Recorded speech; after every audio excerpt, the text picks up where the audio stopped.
In this video, I'm going to be showing you different ways on how you can power the Arduino Uno. This doesn't also apply for just the Arduino Uno, but also the Arduino Mega and Arduino Nano and other Arduinos as well. So basically, I'm going to go ahead and explain the first way, and the most common way, of course, to power the Arduino is through this port right here.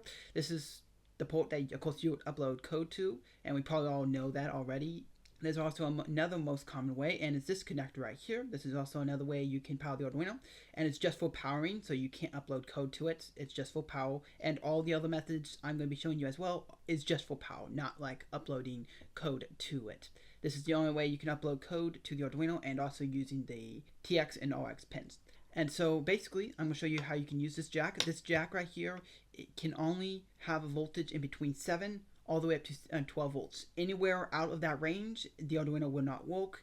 And if it's higher than 12 volts, it will most likely probably break. So you have to be kind of careful about that. So I have basically a wall adapter right here. It's 9 volts, so it outputs 9 volts here. And this is the connector to it right here. So it connects right into here. That just nicely. And then we can go ahead and plug this into our wall. So that's what we're going to do.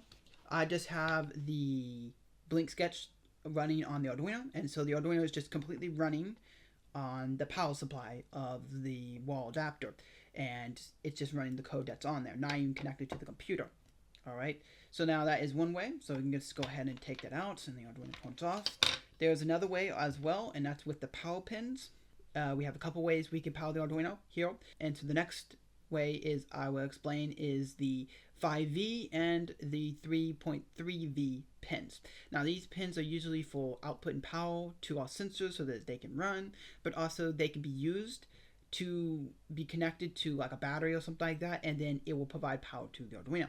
Now this is very, very risky because if you give it too much voltage, like let's say you connect a 9-volt battery to the 5V pin, you will ruin the Arduino. There is no way that the circuit can keep this chip safe. So it's very important to keep in mind. So it's not really recommended because there's no like safety features that this board has to protect the microcontroller. So that's the same for a 3.3 volt pin. You can only provide the maximum of 3.3 volts onto the Arduino. So let's say you have a battery, for example, that is only like 3.3 volts. Then you can connect that battery up to the 3.3 volt pin. Then connect the ground to that battery to one of the GNDs, and the Arduino will run on 3.3 volts. So that's one way you can also have the Arduino run on low voltage if you want. So I'm going to show you how you can run the Arduino on just the 5 volts, and it's the same thing for the 3.3 volts. All you have to do is just make sure the voltage is no more higher than 3.3 volts. So basically, we have this most common power supply. It mainly comes into a lot of kits, and this basically just plugs right onto the breadboard right here. And as you can see, it somewhat has the exact same thing that's on the Arduino. It has the jack right here, and also has this USB. So here, the USB is mainly accepting 5 volts. So it's kind of just like this right here, this adapter right here, where when you plug it into the computer, it's provided this thing is receiving 5 volts. And that's the same thing here with this USB. Most USBs are already 5 volts with their converters, so yeah.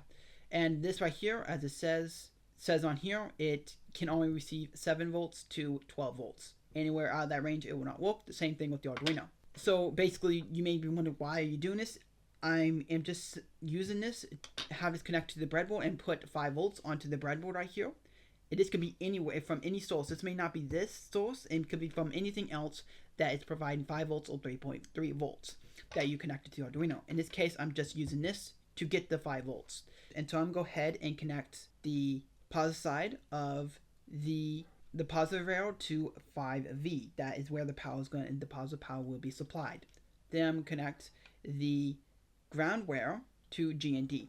And so now this will provide power to the Arduino using the 5V pin. So we can go ahead and plug this in. This is the same wall adapter that I had. It's just this time we have 5 volts on the breadboard, and it's getting it from the 5V pin. So we can go ahead and press this button, and as you can see, the Arduino is now running the Blink Sketch once again. So now we can go ahead and unplug this, and there's also another way, and that's with using the VN pin. The VM pin is basically the same thing as the jack right here, but let's say you don't have like the connector right here.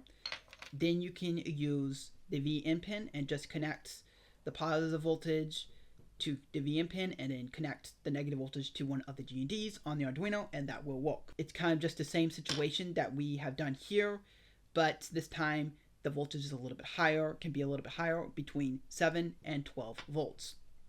And also I want to bring to another scenario here. This is probably the most common scenario I probably will have here is with a 9-volt battery. I don't have a 9-volt battery right now, but of course this is like a 9-volt battery holder with this thing right here. Now this thing may or may not have this on here. If it doesn't, you'll most likely use the VM pin. But if it does, you will most likely use this. And very nice. And if I had a 9-volt battery here, this would run the Arduino. So essentially, guys, that is how you can supply the Arduino with power in many different ways. So if you like this video, guys, consider giving this video a like. Also, comment down below if you have any questions, and consider subscribing if you want to see more content like this. Thank you, everyone. Have a great day. Bye.